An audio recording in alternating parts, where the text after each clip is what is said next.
მოგესალმებით ძვირფასოვით მსმენელებო და მაყურებლებო, დაგიბრუნდით წიგნების თაროს მეორე ეპიზოდით. ვინც წინა ეპიზოდი ნახა, ეცოდინება, რომ ჩემს ოთახში ფაქტობრივად წიგნებისთვის ადგილი აღარ დარჩა და მომიწია აი ჭურჭლების თაროზე მომენახა დანარჩენი მათგანისთვის ადგილი.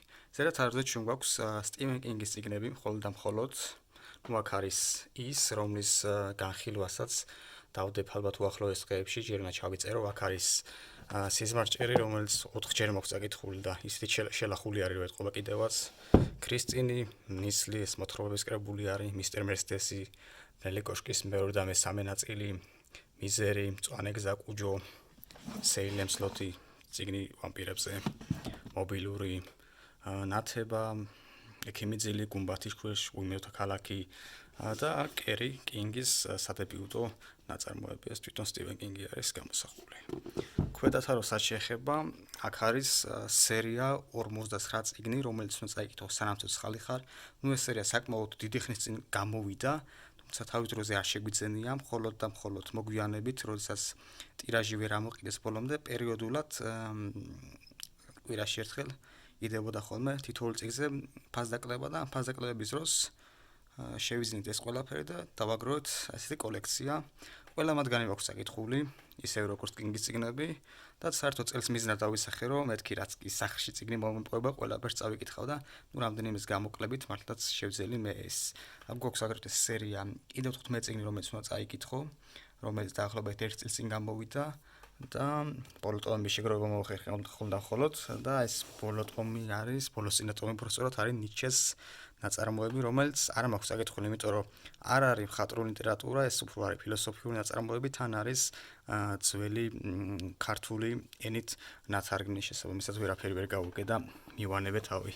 და გვაქვს ჩვენ პატარა მოთხრობა გიორგი კეკელიძის დეტექტიული ჟანრის მოთხრობა სიკვდილი პიცერიაში. ახლა კი ცოტა ხნით დავპაუზდები მეგობრებო და დაგებრუნდებით გვერდითა თაროდან. გვერდითა თარო გამოიყურება აი ესე, აქ არის საკამორჩილაძის წიგნები, ერთ-ერთი მათგანი გახლავთ გასეირნება არაბაშხში, რომელიც ჩემო მეგობარმა მაჩუქა და ძალიან სწრაფად წავიკითხე, ძალიან მაგარი წიგნი არის. აქ გვაქვს ჩვენ გლუხოვსკის ტრილოგია, მეტრო 2013, 14, 15, რომელიც ბავშვობაში მოხდა საკითხული და იმის მერე გული ვეღარ დაუვდე. ყველაზე მეტად მგონი ეს ნაწილი მომეწონა, იმიტომ რომ აქ საკმაოდ ბევრი რაღაც გაირკვა და ადამიანი ყოველთვის ადამიანად რჩება, მეტროში იქნება თუ ატომური აფეთქების შემდეგ არ ზუსტ არანებს იგი პოლიტიკას თავს.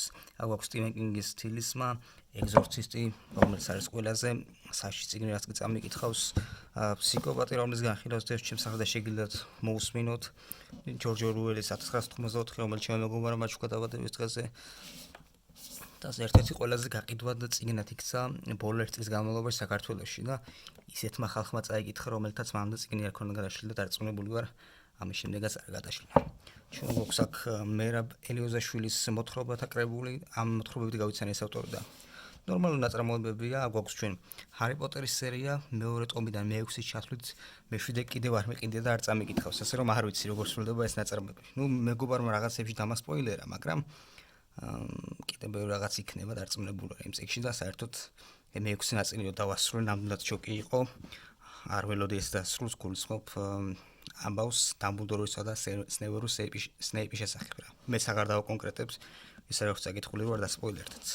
აქ გვაქვს ჩვენ სტივენ კინგის სროლელი, ნელი კოშკის პირველი ნაწილი, მე-4, მე-5, მე-6 შინაური ცხოველების სასაფლაო, რომლის განხილვას დევს ჩემს სახლზე და ნელი კოშკის ბოლო მე-7 ნაწილი, რომლის გამოღებასაც სამწუხაროდ ვერ ვახერხებ, იმიტომ რომ საკმაოდ დაბალი თარო არის და ეს თარო არის მარცხენა მხარეს კიდე და მოგვიანებით იმ თაროს შევსებას მომიწევს. საბოლოო ჯამში ასე გამოიყურებოდა ჩემი წიგნების თარო, მეორე თარო და ახლოს მომავალში დაგებრუნდებით მესამე ნაწილით, მანამდე კი თხოვნა იქნება, რომ გამოიწევთ არხი და მოიწონოთ ეს ვიდეო. კარგად ბრძანებოდეთ.